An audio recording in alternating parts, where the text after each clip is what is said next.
Գնալով եկել են Դավիթ Համբարձումյանը։ Այստեղ հավաքված են ոստիկաններ, դուք կանխատեսում եք, որ կկալանավորեն կտանեն այստեղ իրեք երեխաչացելու։ Ում կալանավորեն։ Դե Դավիթ Համբարձումյանը ես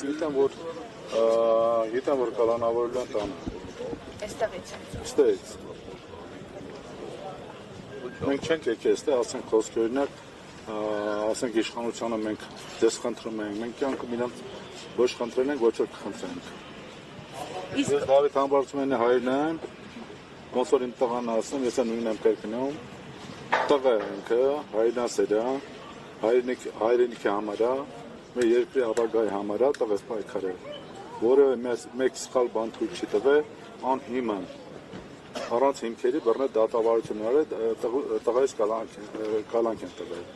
Այս հապճեպությունը ինչով եք պայմանավորում, այս շտապողականությունը, արագ-արագ։ Այս շտապողականությունը արածը ընտրությունների հետ կապված, ինքը անի այդ իմպիչմենտի վարչապետի տեխնացի հենց պահը եղավ, դրանից հետո սկսեցին այդ գործողությունները։ Հասկանալի։